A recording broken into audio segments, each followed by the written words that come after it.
नमस्कार साथियों, पैकेज की स्टडी पॉइंट में आप सभी का स्वागत है। तो जो भी विद्यार्थी सीईटी एग्जाम 2024 की तैयारी कर रहे हैं उन सभी विद्यार्थियों के लिए क्लास है वो बड़ी शानदार रहने वाली है। क्योंकि दोस्तों आप सभी को पता है कि आपके जो सीईटी की परीक्षा है 2024 की, ये सीईटी की परीक्षा जल्दी होने वाली है। हमारे पास टाइम बिल्कुल भी नहीं है, हमारे पास टाइम बहुत ही कम है। तो दोस्तों यहाँ पर घबराने की बिल्कुल भी बात नहीं है। अगर आपने सीईटी में अभी तक कुछ नहीं पढ़ा है तो देखिए दोस्तों, मैं आपको यहाँ पर एकदम बेसिक तरीके से आपको तैयारी करवाऊंगा। घबराइए मत, मैं आपको यहाँ पे जीरो लेवल से तैयारी कराऊंगा, जीरो लेवल से लेकर आपके शिखर तक पहुंचाऊंगा। दोस्तों क्लास है वो हमारी बड़ी इंपॉर्टेंट है। तो सीटी के एग्जाम की तैयारी करने वाले सभी विद्यार्थियों से विनती है कि क्लास को स्किप मत करना दोस्तों, एंड तक जरूर बात करना। अगर आपको सीटी में सिलेक्शन अपना पक्का करना है तो देखिए विद्यार्थियों, सीटी का एग्जाम आपको बताया कि 300 नंबरों का होता है। हमें इन 300 नंबरों में से हमें 200 नंबर लाने होंगे। 200 नंबर हमारे आ जाएंगे तब हमारा सीटी का एग्जाम क्या हो जाएगा, पास हो जाएगा। और सीटी का एग्जाम पास करते ही हम राजस्थान की जो भी वैकेंसी होगी उन सभी का फॉर्म भर सकते हैं। तो ये अगर आपको 200 नंबर पक्के करने हैं दोस्तों, तो इसके लिए क्या करना पड़ेगा भाई, मेरे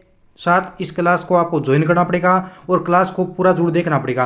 प्रत्येक क्वेश्चन है वो हमारे लिए इंपॉर्टेंट है, क्योंकि दोस्तों क्वेश्चन है वो बड़े ही शानदार और मज़ेदार है। पूरा का पूरा जो आपका सीटी का एग्जाम है उसके आधार पर यहाँ पे क्वेश्चन तैयार किए गए हैं। पूरा का पूरा हमारा यहाँ पे मॉडल पेपर रहेगा। अगर आपने जीके में अभी तक कुछ नहीं पढ़ा है तो दोस्तों बिल्कुल भी मत घबराइए, शानदार मैं आपको तैयारी करवाने वाला हूँ। तो देखिए, राजस्थान की वैकेंसी जो भी है उसके लिए सीईटी क्या है भाई, पास करना आपके लिए जरूरी है। तो 12वीं पास करने वाले सभी विद्यार्थियों से विनती है कि क्या करें भाई, एक बार चैनल को जरूर सब्सक्राइब करें। क्योंकि आपके लिए, आपके अभी अभी 12वीं क्लास पूरी किया आपने, तो आपके लिए है ना थोड़ा लेवल है वो नीचा भी रखना पड़ेगा और ऊंचा भी रखना पड़ेगा। आपके लिए शानदार सुनहरा मौका है, ये अवसर है। तो सभी विद्यार्थी क्या करेंगे, इस बार सीटी का एग्जाम देना है सभी को। आपने तैयारी नहीं किया तो बिल्कुल मत कर रही है, मैं आपको बेसिक से एकदम तैयारी करवाऊंगा आपको। देखिए दोस्तों, अगर आपने पहली बार इस चैनल पर नए जुड़े हैं तो चैनल को जरूर सब्सक्राइब कर लेना। अगर आपने अभी तक सीटी परीक्षा 2024 का व्हाट्सएप ग्रुप को ज्वाइन नहीं किया है तो व्हाट्सएप ग्रुप ज्वाइन करने के लिए दोस्तों, ये जो आपको स्क्रीन के सामने नंबर दिखाई दे रहे हैं इन पे क्या करना पड़ेगा, आपको मैसेज करना पड़ेगा। नंबर क्या है, नंबर है साथियों 9057001547, ठीक है।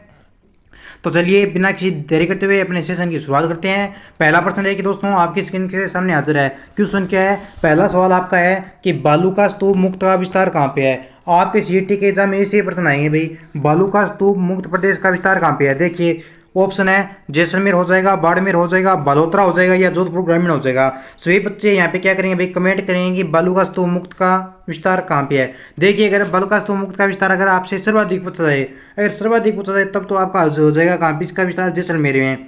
अगर आपके एग्जाम में प्रश्न आ जाए दोस्तों, क्या प्रश्न है आपके एग्जाम में कि सभी प्रकार के बालू का स्तूप कहाँ पे मिलते हैं, ये तो आपका जैसलमेर में सर्वाधिक बालू का स्तूप मुक्त, ठीक है, इसका विस्तार है। लेकिन एग्जाम में प्रश्न आया आपके किस भी प्रकार के बालू का स्तूप कहाँ पे मिलते हैं, तो दोस्तों ये आपके जो आपके मिलते हैं जोधपुर ग्रामीण में, ठीक है। कहाँ पे मिलते हैं, जोधपुर ग्रामीण में मिलते हैं।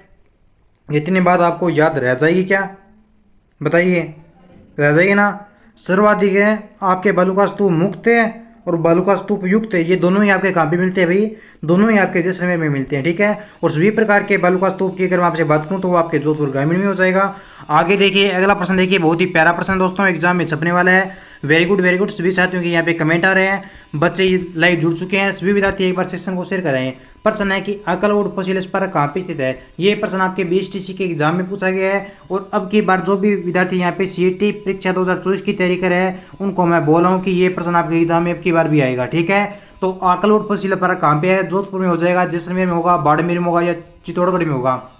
यहाँ पे एकदम सही बिल्कुल राइट आंसर हो जाएगा दोस्तों, जैसलमेर। अकलवुड फॉसिल स्मारक आपका जैसलमेर में है। अगला प्रश्न देखिए, नेक्स्ट हमारा क्वेश्चन है कि थार का गढ़ा, थार का गढ़ा सभी बच्चे जानते हैं कौन सा है भाई, थार का गढ़ा आपका चांदन नलकूप है। कौन सा हो जाएगा दोस्तों, थार का गढ़ा आपका चांदन नलकूप है। अगला सवाल देखिए हमारा क्या पूछा गया है। नेक्स्ट हमारा क्वेश्चन है दोस्तों, देखिए विद्यार्थियों प्रश्न बड़ा इंपॉर्टेंट है। मृग विकास कार्यक्रम कब प्रारंभ किया गया। ऑप्शन है 1997 में, 1991 में, 1977 में या 1999 में।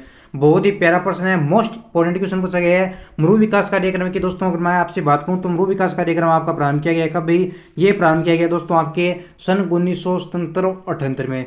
यह योजना है जो आपकी मृग विकास कार्यक्रम की, यह योजना आपके 16 जिलों में संचालित है। कितने जिलों में संचालित है भाई ये आपकी योजना दोस्तों, ये आपकी योजना 16 जिलों में संचालित है। 1977-78 में ये योजना क्या है भी, इसका मृग विकास कार्यक्रम प्रारंभ किया गया था आपका 1977-78 में, ठीक है। जिलों की बात करें तो 16 जिले हो जाएंगे इसके अंदर। अगला प्रश्न देखिए, गगर का मैदान फैला है, बहुत ही प्यारा प्रश्न है भाई। ऑप्शन है श्री गंगानगर हो जाएगा, अनूपगढ़ हो जाएगा, हनुमानगढ़ हो जाएगा, या सभी हो जाएगा। मैं यहाँ पे सभी बच्चों के कमेंट पढ़ रहा हूँ और बच्चे लोग करें यहाँ पे सर जी डी होगा। बिल्कुल प्यारे स्टूडेंट हो, आपका राइट आंसर हो जाएगा यहाँ पे डी नंबर ऑप्शन, ठीक है। घग्गर का मैदान फैला है कहाँ पे अभी? श्री गंगानगर में फैला है, आपका अनूपगढ़ में फैला है, हनुमानगढ़ में फैला है। यहाँ पे राइट आंसर हो जाएगा अपना डी नंबर ऑप्शन, ठीक है। डी को लॉक करने वाले सभी विद्यार्थियों का यहाँ पे करेक्ट आंसर हो जाएगा। अगला प्रश्न देखिए, बांकापट्टी स्थित है। बांकापट्टी स्थित है, बहुत ही प्यारा प्रश्न है दोस्तों, एग्जाम में बहुत बार पूछा जाता है। ऑप्शन है नागौर में होगा, दूदू में होगा, चूरू में होगा, या झालावाड़ में होगा। बांकापट्टी पूछ लिया जाए या आपसे कुबड़पट्टी पूछ लिया जाए, दोनों ही आपकी एक ही चीज है। तो कुबड़पट्टी या बांकापट्टी है, ये आपकी कहाँ पे है भाई? तो ये आपकी हो जाएगी नागौर में। कहाँ पे है भाई? नागौर में हो जाएगी। ए नंबर ऑप्शन हो जाएगा अपना यहाँ पे सही आंसर, ठीक है दोस्तों। नागौर के साथ में अगर आपको एग्जाम में नागौर नाम ना मिले, अगर नागौर की जगह साथियों आपको एग्जाम में देखने को वहाँ पे नाम मिले आपका अजमेर, तो आपको अजमेर को भी लो करना है, क्योंकि बांकापट्टी है जो आपकी नागौर में भी मिलती है और अजमेर में भी मिलती है, दोनों में मिलती है, ठीक है। अगला प्रश्न देखिए, मरुगंगा किसे कहा जाता है? ऑप्शन है इंदिरा गांधी नहर को, लूनी नदी को, बनास नदी को, या माही नदी को। एक बार जो भी स्टूडेंट सभी विद्यार्थी नए जुड़े हैं वो चैनल को जरूर सब्सक्राइब कर लेना, ताकि आपको क्या है भाई, यहाँ पे जो भी नई क्लासें लगाई जा रही है उन सभी का नोटिफिकेशन आप तक पहुँच जाए। अब की बार क्या करना है भाई, हमें सीटी की एग्जाम में अब की बार क्या करना है, सिलेक्शन लेना है। क्योंकि अगर सीटी के एग्जाम में सिलेक्शन नहीं रहेंगे तो हम क्या करेंगे, बेरोजगार रह जाएंगे, कोई भी राजस्थान की वैकेंसी का हम फॉर्म नहीं भर सकते हैं। तो मरुगंगा कहा जाता है किसको? सभी बच्चों ने कमेंट किया है कि सर जी मरुगंगा कहा जाता है अपने इंदिरा गांधी नहर को। गुरुजी ए नंबर ऑप्शन को लॉक कीजिए। बिल्कुल साथियों, इंदिरा गांधी नहर है, इसको क्या कहते हैं, अपने मरुगंगा कहा जाता है, ठीक है, याद रह जाएगा। अगर आपसे पूछे कि लूनी नदी का उद्गम कहाँ पे है, किस नदी का? लूनी नदी का उद्गम कहाँ पे है, ठीक है, लूनी नदी है, इसका उद्गम पूछे आपसे तो आपको याद रखना साथियों, लूनी नदी का उद्गम होता है वो आपका होता है नागपाट से। कहाँ से होता है विद्यार्थियों? लूनी नदी का उद्गम आपका नागपाट से होता है। ये भी प्रश्न आपके एग्जाम में पूछा जाता है। एक एक प्रश्न पर हम ध्यान से फोकस करेंगे दोस्तों, कोई जल्दबाजी नहीं करेंगे, बिल्कुल भी हम क्या नहीं करेंगे, त्रुटि नहीं करेंगे। पढ़ाई के मामले में बिल्कुल भी हम क्या करेंगे, त्रुटि नहीं करेंगे। पीवड़ा क्या है? ऑप्शन है शाम की प्रजाति है, मृस्थल है, या वनों का प्रकार है, या इनमें से कोई नहीं है। बीएसटीसी के एग्जाम में पूछा गया प्रश्न है और सीटी के एग्जाम में भी ये प्रश्न पूछा जाएगा। पीवड़ा क्या है? सीटी के एग्जाम में वही प्रश्न मैं आपको करवा रहा हूँ जो आपके लिए इंपॉर्टेंट है। पीवड़ा क्या है दोस्तों, सभी विद्यार्थी बताइए कि पीवड़ा क्या है। गुरुजी पीवड़ा है अपने मरुस्थल में एक प्रकार का सांप होता है, उसको बोलते हैं पीवड़ा। बिल्कुल भाई, सांप की प्रजाति को पीवड़ा बोलते हैं, ठीक है। ए नंबर ऑप्शन को लॉक कर दो। आगे देखो अगला प्रश्न, राजस्थान शब्द को संवैधानिक मान्यता कब मिली भाई? बहुत ही प्यारा क्वेश्चन है दोस्तों, कि राजस्थान शब्द को संवैधानिक मान्यता कब मिली। कितना इजी प्रश्न है। ऐसे प्रश्न ये आपके एग्जाम में आते हैं और बहुत बार बच्चे क्या करते हैं, इन प्रश्नों को गलत कर देते हैं। तो देखिए 26 जनवरी 1950 को, या 30 मार्च 1956 को, या 1 नवंबर 1956 को, या इनमें से कोई नहीं। सभी बच्चे यहाँ पे कमेंट करेंगे कि राजस्थान शब्द को संवैधानिक मान्यता कब मिली, यही प्रश्न आपसे यहाँ पे पूछा गया है। तो ये हो जाएगा यहाँ पे एकदम सही आंसर आपके 24 नंबर क्वेश्चन का। 26 जनवरी 1950 को आज के राजस्थान शब्द को संवैधानिक मान्यता मिला, ठीक है। अब कमेंट करके बताइए सभी बच्चे यहाँ पे कि राजस्थान दिवस है वो कब मनाया जाता है, ठीक है। सभी बच्चे कमेंट करें कि राजस्थान दिवस कब मनाया जाता है। सभी बच्चे एक बार साथ में है ना क्या करेंगे भाई, क्लास को शेयर कर देंगे। और एक बात और दोस्तों, आपके कितने प्रश्न जो यहाँ पे सही होते हैं, ये जैसे ही क्लास आपकी पूरी होगी उसके बाद में सभी बच्चों को कमेंट करना है कि गुरुजी हमारे इतने प्रश्न सही होते हैं, ताकि आपको आपका आंकलन लग सके कि आपके कितने प्रश्न सही हुए हैं यहाँ पे और कितने नहीं। प्रश्न देखिए कि जयपुर संभाग में नए जिलों की संख्या कितनी है। बहुत ही प्यारा प्रश्न दोस्तों, ट्रिक लेकर आया हूँ मैं आपके लिए, यहाँ पे मैं ट्रिक से आपको पढ़ाऊंगा, ठीक है।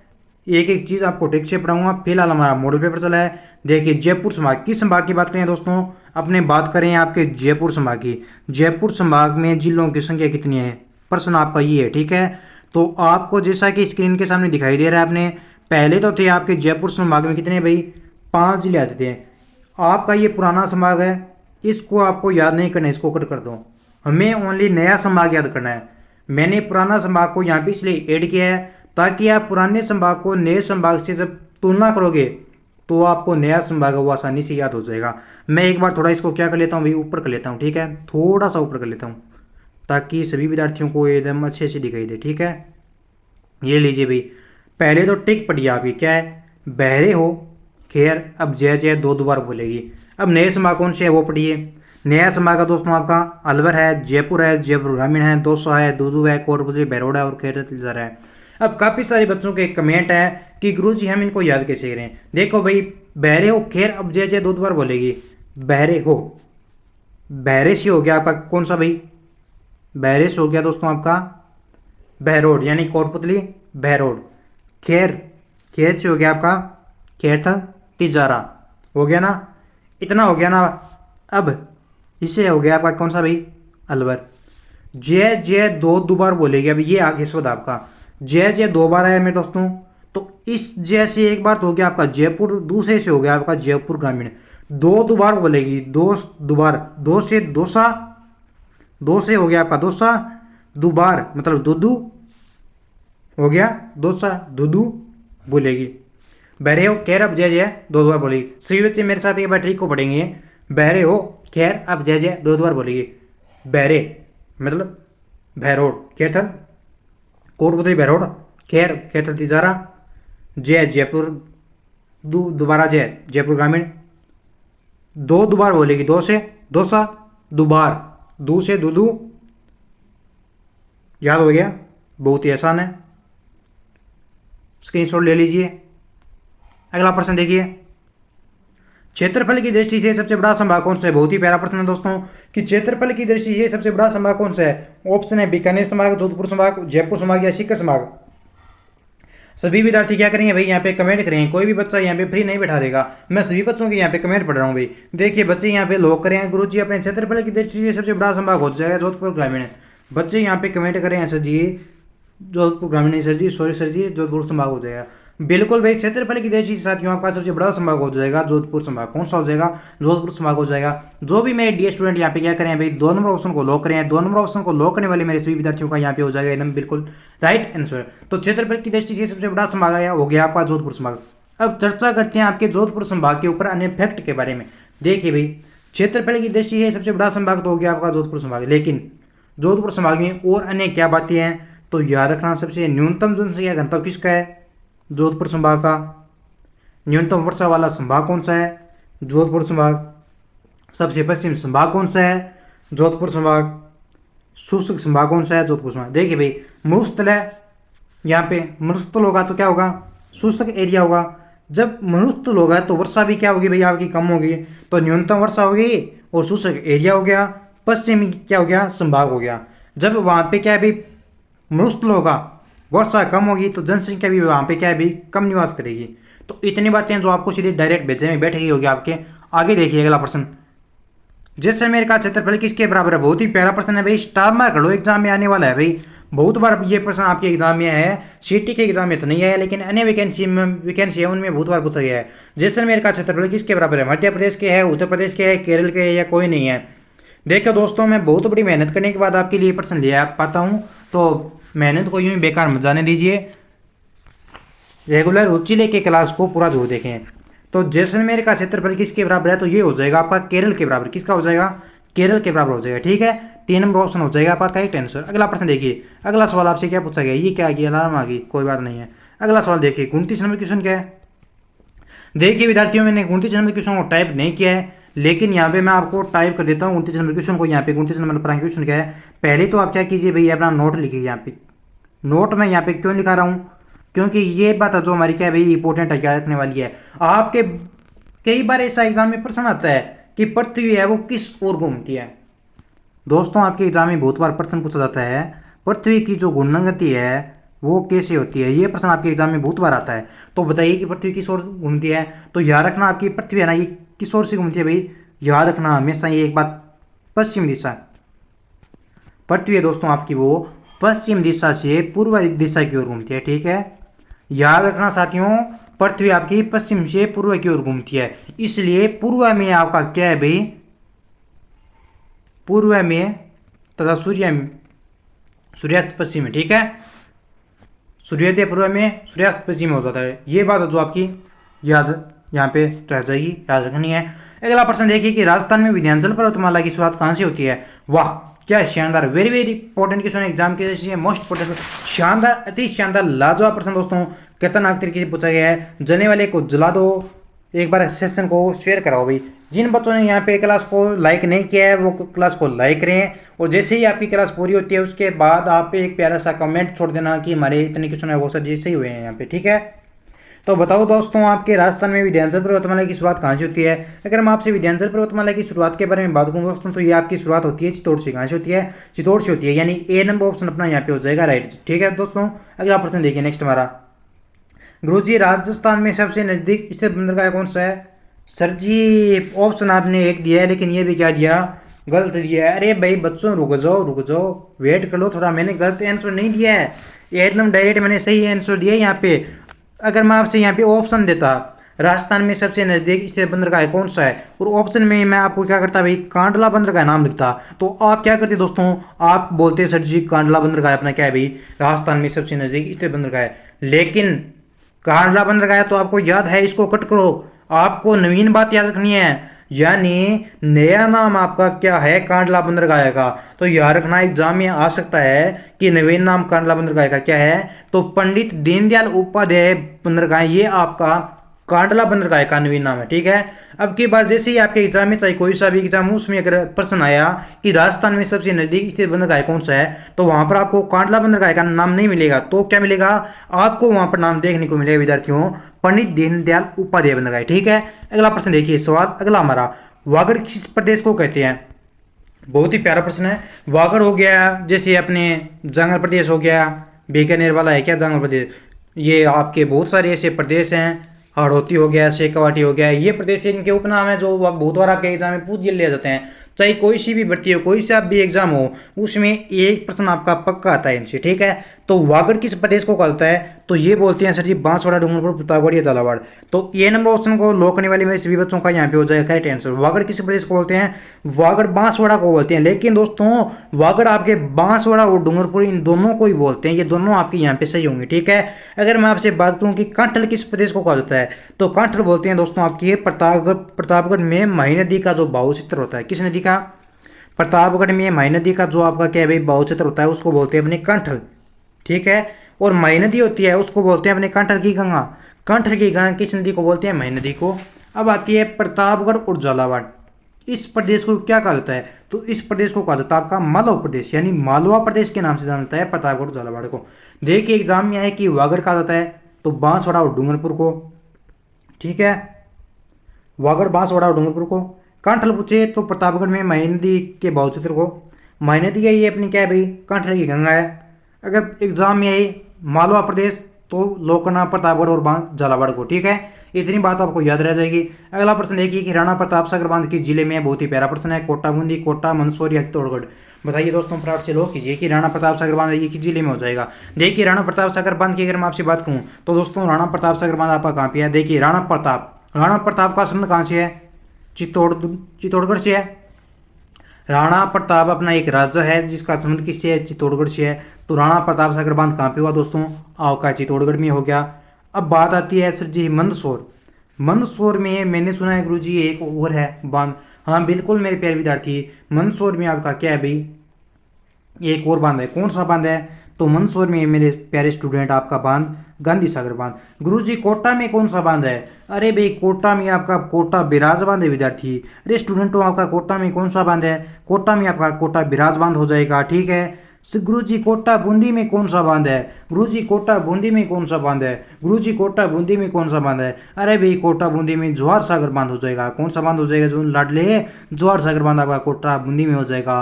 अरे लाडलों, अरे बाबूड़ा, क्लास को शेयर कर दे रहे भाई। राणा प्रताप सागर बांध किस जिले में है? तो ये आपका चित्तौड़गढ़ में हो जाएगा। अब मंदसौर में कौन सा बांध है? तो मंदसौर में आपका गांधी सागर बांध हो जाएगा। कोटा में कौन सा बांध है? तो कोटा बिराज बांध हो जाएगा। कोटा बूंदी में कौन सा बांध है गुरुजी? तो जवाहर सागर बांध हो जाएगा। इतनी बात है जो आपको याद रह जाएगी। अगर आपको ये बातें याद ना रहे तो अपनी नोटबुक में नोट कर लेना। ठीक है, अगला प्रश्न देखिए, काकद्वीप का बांध किस नदी पर बना है? बहुत ही प्यारा प्रश्न है, एग्जाम की दृष्टि से शानदार लाजवाब प्रश्न है। अरे भाई काकद्वीप का बांध किस है? गुरुजी कागज से बनी हुई पीकब। अरे भाई लाडले कागज से बनी हुई पीकब नहीं है। यहाँ पे आपसे पूछा है कि काकद्वीप का बांध किस नदी पर है? बनास होगी, लूणी होगी, मई होगी या जखम होगी?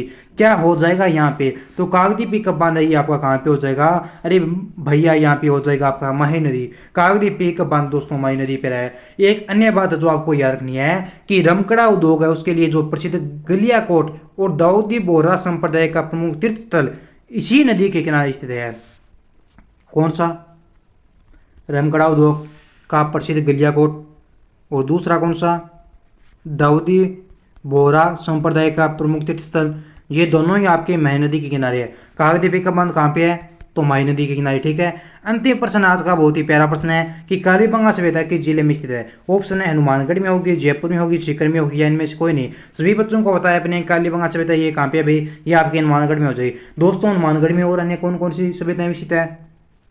तो याद रखना हनुमानगढ़ में और कौन सी सभ्यताएं हैं? तो याद रखना हनुमानगढ़ में कौन सी सभ्यताएं हैं दोस्तों मेरे भाई? मेरे हनुमानगढ़ में हो जाएगी आपकी पीलीबंगा सभ्यता। रंग महल सभ्यता कहाँ पे है? तो रंग महल भी आपकी हनुमानगढ़ में हो जाएगी। हनुमानगढ़ में कालीबंगा है, पीलीबंगा है, रंग महल है। गंगा नदी के किनारे स्थित कौन सा है? हनुमानगढ़।